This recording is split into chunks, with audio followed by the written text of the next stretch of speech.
It is this painting that was perhaps America's first glimpse of the work of Ernest Eugene Barnes, Jr. Featured in the CBS show Good Times, a piece of art called Sugar Shack. The same painting graces the cover of the legendary singer Marvin Gaye's I Want You album. That was in 1976, and the demand for his work blossomed, says former ABC Good Morning America anchor David Hartman. Ernie I met like 40 years ago in Los Angeles, and I was mesmerized by a painting I saw, which I couldn't afford, and kept thinking about it all night. Went back the next day and tried to buy it, and he happened to be standing there. I didn't know he was the artist, and he said, "Well, I'm sorry, that painting is sold." And I was heartbroken because I wanted that painting. And he said, "Well, would you like me to paint you another one sort of like it?" And I thought, oh my goodness, you're Mr. Barnes. So that began our friendship of the last 40 years. Barnes, whose specialty was colorful, elongated human figures, would become known internationally for two types of paintings, sports images and scenes from Black America, both inspired by his own history.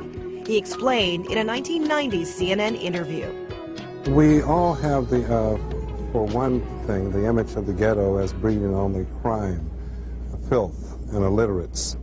And there are people who live in deprived circumstances who have ambitions and dreams, and they are taking the worst of times and transforming them into the best of times. Look, I don't know anything about art. I just know that when I look at his paintings, I get it. It is that gift to reach people, says Good Times creator Norman Lear, that inspired him to use the artist's work in the hit show. There aren't that many artists who catch motion, who make snapshots of life.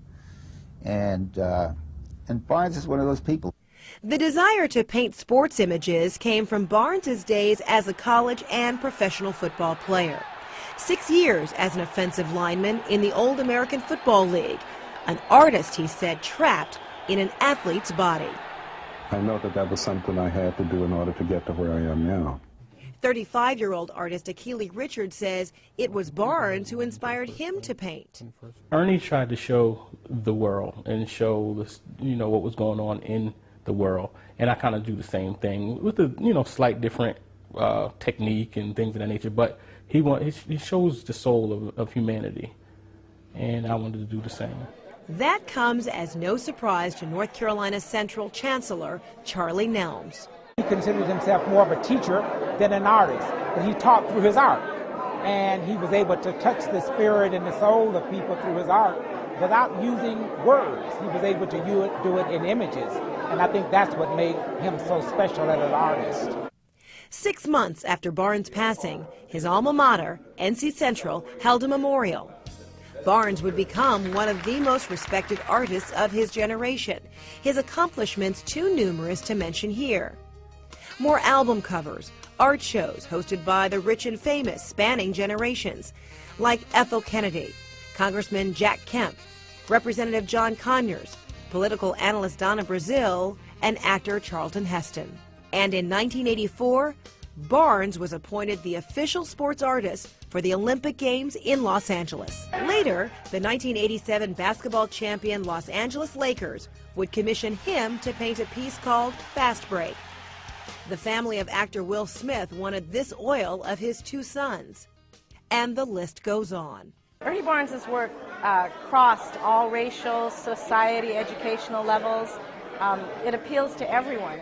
Luz Rodriguez, his personal assistant for 21 years, says all Barnes wanted to do was inspire us all, like he did with artist Achille Richards, who specializes in digital airbrushing, a process not available when Barnes became an artist.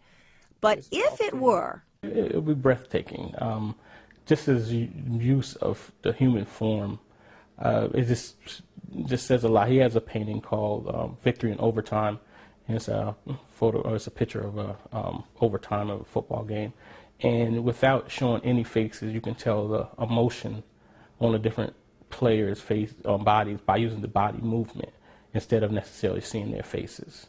So he knew how to use the body magnificently.